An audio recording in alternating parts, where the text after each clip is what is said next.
जब से बिहार में सरकार की व्यवस्था बदली है और गृह मंत्री का पदभार जब मुरेठा चौधरी संभाले हैं, रोज एक घोषणा होती है।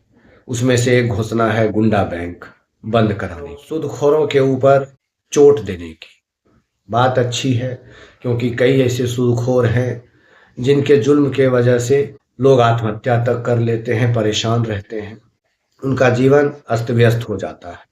पर इन्हीं सूदखोरों की वजह से दूसरा तरफ अगर हम दूसरी पक्ष की बात करें तो कई लोगों का भला हो जाता है। अगर किसी के घर में कोई बीमार पड़ा है तो उसके घर में अर्थी उठने से बच जाता है, इन्हीं सूदखोरों की वजह से।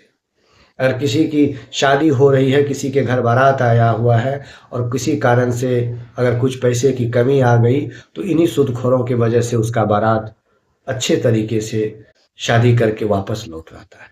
तो इन सब लोगों को अगर 12 बजे, 1 बजे, 10 बजे या 4 बजे सुबह में कोई आपातकालीन इसी तरह की कोई कार्य आ जाए जिससे कि लोगों का जीना मुहाल हो सकता है, पर इन्हीं सूदखोरों की मदद से वो अपनी जिंदगी को संवार सकते हैं, उसकी व्यवस्था किए बगैर गुंडा बैंक बंद कराने के लिए जो आपने पैराशूट से आकर बम फोड़ दिया, उसकी रोकथाम के लिए पहले व्यवस्था करनी थी।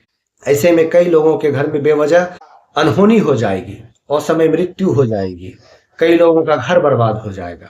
जिस तरह से कि ऑनलाइन ट्रांजैक्शन कराने के लिए जब चाहें आप कर सकते हैं, 12 बजे रात की बात हो या 2 बजे सुबह की बात हो, जब चाहें आप कर सकते हैं।